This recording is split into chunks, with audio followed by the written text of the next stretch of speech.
नमस्ते। मैं doctor Lata Agrawal, associate professor history, SPC government college Ajmer. Class BA part third, paper 1, आधुनिक भारत का इतिहास 1740 से 1956 के यूनिट 1 ब्रिटिश अवध संघर्ष के अंतर्गत हम 13 फरवरी 1856 को अवध का ब्रिटिश राज्य में या ईस्ट इंडिया कंपनी राज्य में विलय हुआ, उसके बारे में अध्ययन करेंगे। बच्चों, आपको पता है कि सिराजुद्दौला के युद्ध के बाद 1757 के बाद ब्रिटिश सरकार या ईस्ट इंडिया कंपनी धीरे धीरे अन्य राज्यों को अपने राज्य में या अपने सत्ता में अधिकृत करने के प्रयास करने लगी। उसकी नीति प्रारंभ से ही डिवाइड एंड रूल थी और इसी नीति के अंतर्गत उसने ये प्रयास शुरू किए और धीरे धीरे सफल होती गई।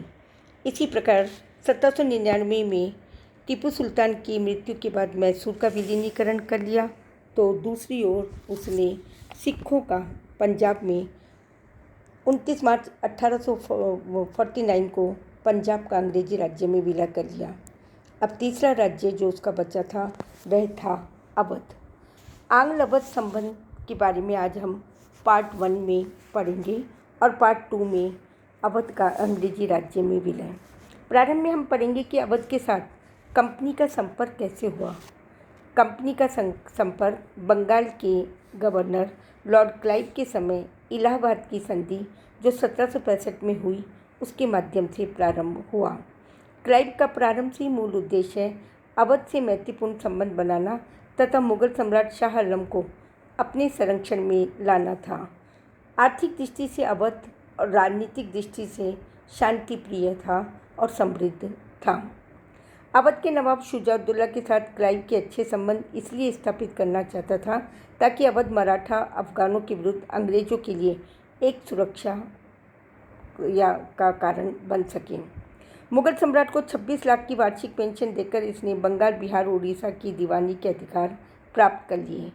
शुजाउद्दौला से प्राप्त इलाहाबाद व करा के जिले मुगल सम्राट शाह आलम को देकर क्लाइव ने उसे कंपनी की शरण में ले लिया।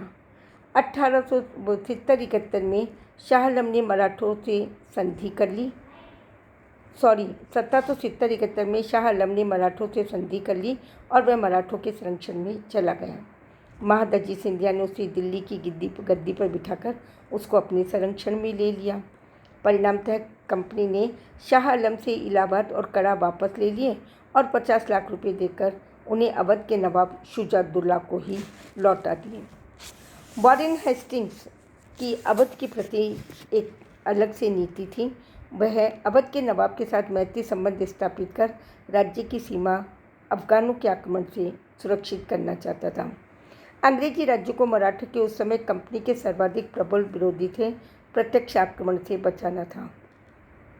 1773 की संधि करके दोनों पक्षों ने अपने संबंध और भी अधिक सुदृढ़ कर लिए।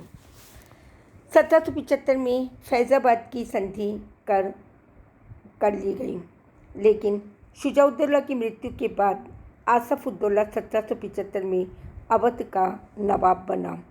वह भी उस समय वॉरेन हेस्टिंग्स बंगाल का गवर्नर ना होकर गवर्नर जनरल बन गया था और इसके अधीन 4 सदस्यों की एक काउंसिल भी गठित की गई। काउंसिल ने नवीन नवाब आसफ उद्दौला के साथ एक संधि कर ली जो फैज़ाबाद की संधि कहलाती है।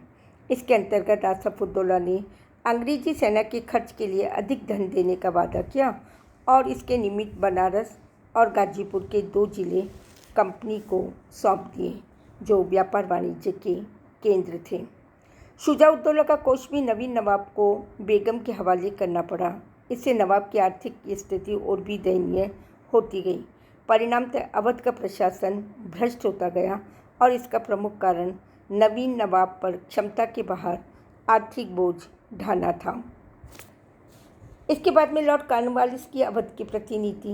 जब लॉर्ड कॉर्नवालिस भारत आया, अवध की शासन व्यवस्था बहुत दयनीय या खराब हो चुकी थी। अवध के राज्य कार्यों में अंग्रेजी रेजिडेंट का खुला हस्तक्षेप प्रारंभ हो गया। सैम कॉर्नवालिस ने अवध की शासन व्यवस्था की कटु आलोचना की और उस समय अवध का राज्य अंग्रेजों के लिए काफ़ी महत्वपूर्ण बन गया। अवध अंग्रेजों तथा मराठों के बीच में बफर राज्य का कार्य कर रहा था। इस कारण कॉर्नवालिस ने कानपुर व फतेहगढ़ की सेना में तो कोई कमी नहीं की। अंग्रेज इसे निर्बल नहीं बनाना चाहते थे। नवाब से प्रतिवर्ष ली जाने वाली धनराशि में कुछ कमी अवश्य करती।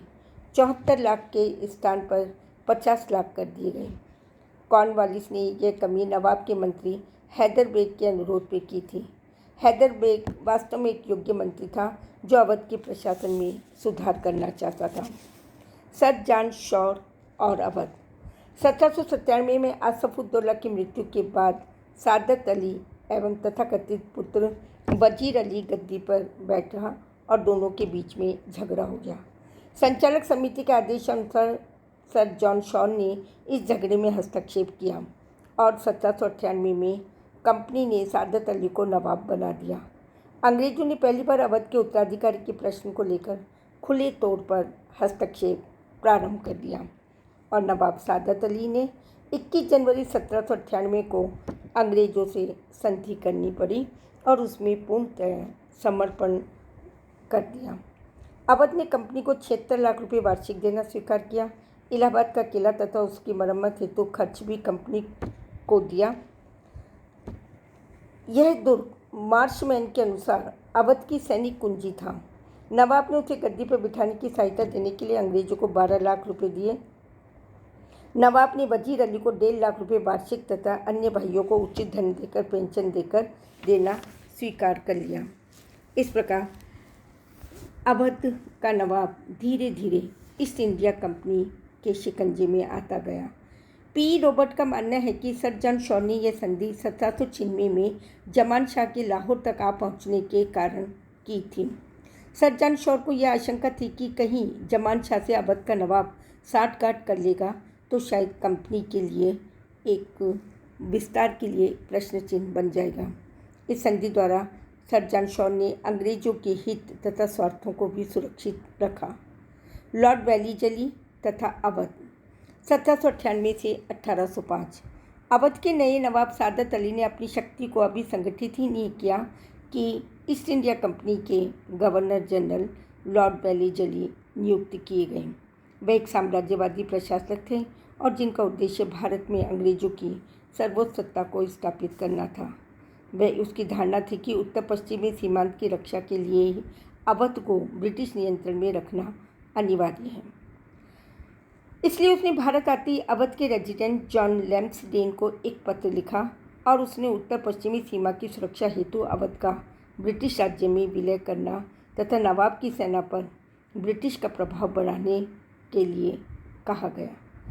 राज्य में समय पर अंग्रेजी सेना पैदल व अश्वारोही में वृद्धि करने, खर्च नवाब से वसूल करने का मंतव्य वेलीजली ने बना लिया। इस प्रकार वेलीजली चाहता था कि सेना का प्रशिक्षण नवाब के कोष से किया जाए। अंत में उसने भी काबुल की शाह जमान शाह के भारत आक्रमण और उसे नवाब की साठगांठ आशंका को बहाना बनाकर नवाब को पेंशन देकर उसे नाम मात्र का नवाब बनाना चाहा। इस आशय का पत्र उसने अवध के तत्कालीन रेजिडेंट चेरी को भी लिखा, परंतु 1799 में बनारस में एक अनहोनी घटना घटित हुई। एक और तो 1797 में आसफउद्दौला की मृत्यु हो गई और वेलीजली की शर्तों के विक्षुब्ध होकर वजीर अली ने बनारस में 14 जनवरी 1799 को कई अंग्रेजों को मौत के घाट उतार दिया। मारे जाने वाले अंग्रेजों में रेजिडेंट चेरी भी शामिल था। यथार्थ में वजीर अली एक विस्तृत षड्यंत्र की योजना बना रहा था और जमान शाह से टीपू सुल्तान की भांति सैनिक सहायता करने की भी याचना कर रहा था। हालांकि विभिन्न इतिहासकारों ने 1799 में भारत पर आक्रमण करने में समर्थ नहीं था और 1800 में तो उसे गद्दी से च्युत कर दिया गया या निष्कासित कर दिया गया। वेलीजली इस बहाने पर दृढ़ रहा और उसने अवध को 9 फरवरी 1800 को अपनी सेना समाप्त कर उसके स्थान पर ब्रिटिश सेना को विशाल रूप देने के लिए कहा ताकि जमान शाह व मराठों के आक्रमण से अवध को बचाया जा सके।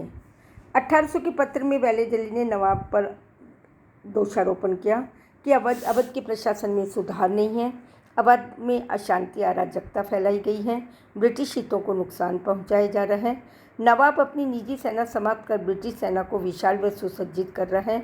वेलेजली ने नवाब को पेंशन लेकर अवध के राज्य को छोड़ने का सुझाव भी दिया।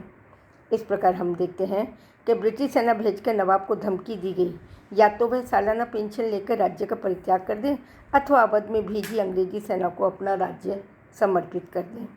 इस प्रकार हम देखते हैं कि अवध को अधिकृत करने, हथियाने के लिए ईस्ट इंडिया कंपनी ने अपने हर संभव प्रयास किए। आगे हम इसका लॉर्ड डलहौजी या ईस्ट इंडिया कंपनी की विलय की नीति का अध्ययन करेंगे।